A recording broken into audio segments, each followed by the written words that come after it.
I can think of nothing but lack of health that should interfere with one becoming successful.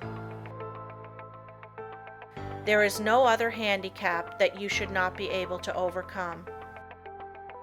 To overcome a handicap, all that is necessary to do is to use more determination and grit and will.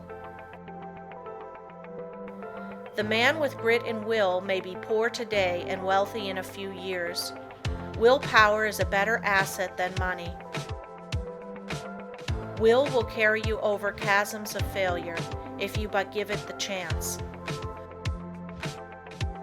The men that have risen to the highest positions have usually had to gain their victories against big odds. Think of the hardships many of our inventors have gone through before they became a success. Usually they have been very much misunderstood by relatives and friends. Very often they did not have the bare necessities of life. Yet by sheer determination and resolute courage, they managed to exist somehow until they perfected their inventions, which afterwards greatly helped in bettering the condition of others. Everyone really wants to do something, but there are very few that will put forth the needed effort to make the necessary sacrifice to secure it. There is only one way to accomplish anything, and that is to go ahead and do it. A man may accomplish almost anything today if he just sets his heart on doing it and lets nothing interfere with his progress. Obstacles are quickly overcome by the man that sets out to accomplish his heart's desire. The bigger the man, the smaller the obstacle appears. The smaller the man, the greater the obstacle appears. Always look at the advantage you gain by overcoming obstacles, and it will give you the needed courage for their conquest. Do not expect that you will always have easy sailing. Parts of your journey are likely to be rough. Don't let the rough places put you out of commission. Keep on with the journey. Just the way you weather the storm shows what material you are made of. Never sit down and complain of the rough places, but think how nice the pleasant stretches were. View with delight the smooth plains that are in front of you. Do not let a setback stop you. Think of it as a mere incident that has to be overcome before you can reach your goal. The self-mastery, self-direction power of concentration. Man, from a psychological standpoint of development, is not what he should be. He does not possess the self-mastery, the self-directing power of concentration that is his by right. He has not trained himself in a way to promote his self-mastery. Every balanced mind possesses the faculties whose chief duties are to engineer, direct, and concentrate the operations of the mind, both in a mental and physical sense. Man must learn to control not only his mind, but his bodily movements.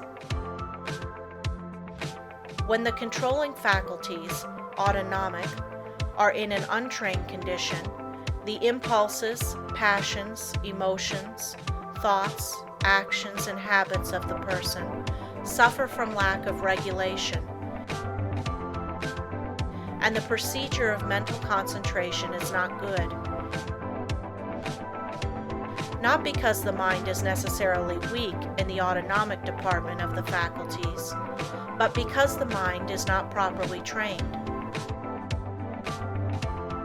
When the self-regulating faculties are not developed, the impulses, appetites, emotions, and passions have full swing to do as they please, and the mind becomes impulsive, restless, emotional, and irregular in its action.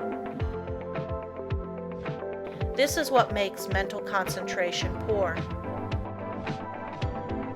When the self-guiding faculties are weak in development, the person always lacks the power of mental concentration.